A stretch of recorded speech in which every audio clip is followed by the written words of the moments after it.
Selamat berjumpa kembali dalam layanan audio Sahabat Seperjalanan. Hari ini adalah hari Sabtu 21 Maret 2026. Tema renungan saat teduh kita dengan judul Keadilan akan ditegakkan. Firman Tuhan terambil dalam Yeremia 21 ayat 11 sampai dengan ayat yang ke-12.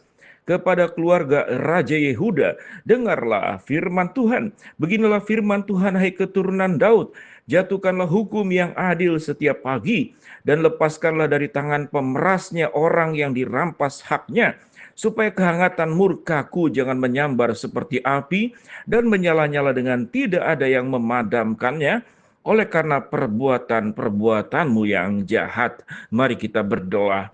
Bapa yang di dalam sorga, di tengah-tengah kehidupan, di dalam ketidakadilan yang kami alami, kami memiliki Allah yang maha adil, yang akan menolong, menopang, dan membela kami. Dalam nama Tuhan Yesus kami berdoa, amin. Shalom sahabat seperjalanan yang dikasihi Tuhan, keadilan akan ditegakkan. Begitu banyak seminar-seminar tentang pemulihan luka batin. Begitu banyak orang-orang yang kemudian membutuhkan penanganan tenaga-tenaga profesional, baik itu psikolog, baik itu psikiater, baik itu rohaniawan, atau kemudian mencari cara bagaimana menyembuhkan luka-luka karena tindakan tidak adil yang diterima oleh setiap orang, khususnya sahabat seperjalanan. Baik ketidakadilan yang dilakukan oleh pihak luar dari keluarga, atau ketidakadilan justru yang dilakukan oleh keluarga sendiri, bahkan orang yang paling dekat, orang yang kita percayai, mereka melakukan ketidakadilan. Kitab Yeremia berbicara tentang berbagai macam ketidakadilan yang terjadi karena hawa nafsu manusia, karena keberdosaan manusia, karena kekuasaan dari Raja Assyria, Raja Babylon, atau para pemuka-pemuka Yahudi yang kemudian berkompromi. Mereka melepaskan iman mereka, mereka melupakan Tuhan yang memimpin mereka. Mereka lupa bahwa mereka adalah bangsa pilihan Allah yang harus menjaga sesuatu hubungan relasi dengan Tuhan di dalam kekudusan, kebenaran, dan dipenuhi oleh kasih dan juga keadilan sebagai bagian daripada karakter dan sifat Allah yang harus dimiliki oleh setiap anak-anaknya. Tetapi mereka bertindak tidak adil. Kita melihat kepada keluarga Raja Yehuda, dengarlah firman Tuhan. Beginilah firman Tuhan, hai keturunan Daud. Jatuhkanlah hukum yang adil setiap hari, dan lepaskanlah dari tangan pemeras orang yang dirampas haknya, supaya kehangatan murkaku jangan menyambar seperti api dan menyala-nyala dengan tidak ada yang memadamkan oleh karena perbuatan-perbuatanmu yang jahat. Kita tahu dengan jelas, raja-raja Israel, raja-raja Yehuda, ada yang baik, ada yang beriman, ada yang menjalankan tugas dengan baik. Ada juga mereka yang menyalahgunakan seluruh hak kepercayaan yang sudah Tuhan berikan kepada mereka. Tentunya ini adalah sifat manusia. Setiap kepercayaan yang baik bisa dijalankan dengan baik atau disalahgunakan. Nubuat melawan Raja Yehuda adalah bentuk tentang Raja Yehuda yang tidak menjalankan perintah Tuhan dengan baik.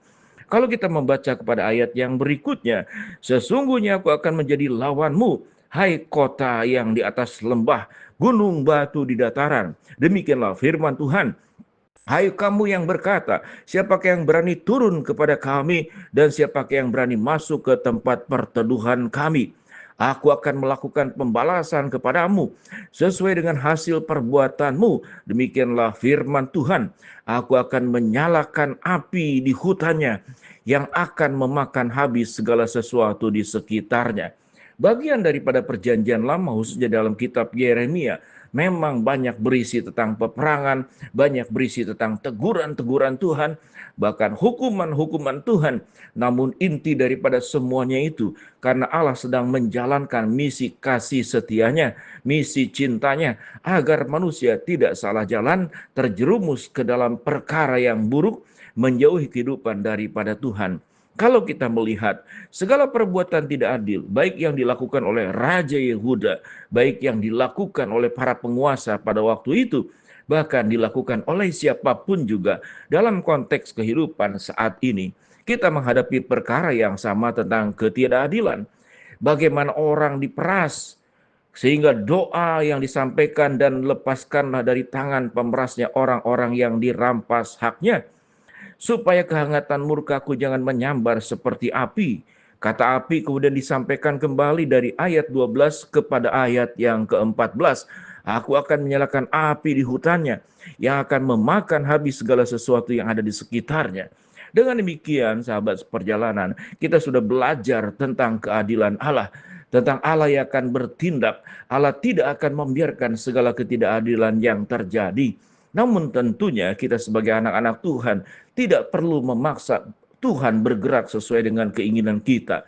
Tuhan punya waktu, Tuhan punya cara, dan Tuhan mengajarkan kalau masalah keadilan, pembalasan adalah hak Tuhan. Dan murka Tuhan pun adalah haknya Tuhan. Namun kita dipanggil untuk menyerahkan segala sesuatunya kepada tangan Tuhan yang maha ajaib, yang maha adil. Dan Tuhan mengajarkan kita tidak membalas kejahatan dengan kejahatan, tetapi membalas kejahatan dengan kebaikan. Maka di sanalah Tuhan akan menegakkan segala sesuatunya. Lalu apa yang harus kita lakukan, sahabat seperjalanan? Jangan kita tergoda untuk menyimpan kepahitan, rasa marah, rasa dendam. Apalagi keinginan untuk membalas dan kemudian melakukan pembalasan. Maka pada saat itulah kita sedang melakukan bagian dari Tuhan, kita ambil menjadi bagian dari kita. Apa yang menjadi haknya Tuhan, kita melakukannya dengan tangan kita. Tentunya sahabat seperjalanan, tidak ada proses yang cepat untuk memulihkan rasa terluka, diperlakukan tidak adil, apapun bentuknya, dikhianati, janji yang tidak ditepati, dirugikan, kemudian kita diintimidasi, kita ditekan, kita difitnah, diperlakukan yang buruk oleh orang-orang yang ada di sekitar kita. Percayalah, Tuhan itu tidak tertidur dan tidak terlelap. Tangan Tuhan itu tidak kurang panjang untuk menolong kita. Biarlah kita tetap memiliki hati yang teduh, aman, memiliki damai sejahtera di tengah badai ketidakadilan yang menghadir kepada kita, yang menghempas kita. Namun Tuhan tidak akan membiarkan kita terjatuh dan terbuang. Dia ada selalu di pihak kita.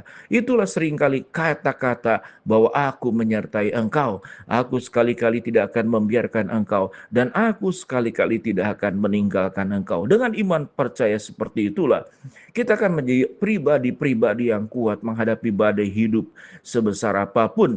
Menghadapi ketidakadilan yang datang pada kita. Tuhan tidak diam. Sewaktu kita berseru, sewaktu kita berdoa, sewaktu kita memohon, sewaktu kita berlutut di hadapan Allah, Tuhan, biarlah kehendak-Mu lah yang jadi dan bukan kehendakku. Sewaktu kita bisa melepaskan segala sesuatu dan mempercayakan tindakan yang Tuhan akan balaskan dengan caranya Tuhan, maka kita akan mengalami ketenangan, kita akan mengalami damai sejahtera, kita akan mengalami keteduhan batin, pikiran, dan perasaan, dan kita tetap akan mampu menjalani kehidupan ini dengan baik, melihat masa depan di dalam campur tangan Tuhan, dan bukan melihat masalah yang berat yang membuat kita putus asa, patah semangat. Percayalah, keadilan akan ditegakkan. Tuhan akan menjadi pembelamu yang sempurna. Mari kita berdoa. Bapa dalam surga, terima kasih buat kebenaran firman Allah yang kami pelajari. Hamba-Mu berdoa buat sahabat seperjalanan yang sakit, Tuhan jamah sembuhkan. Yang sedang menghadapi masalah, Tuhan bukakan jalan. Yang sedang berdoa mengharapkan sesuatu, Tuhan kabulkan sesuai dengan waktu dan rencana Tuhan yang terbaik. Di dalam nama Tuhan Yesus kami berdoa. Shalom sahabat seperjalanan, tetap kuat dan percayakan hidupmu kepada Tuhan. Tuhan akan bertindak, keadilan akan ditegakkan. Amin.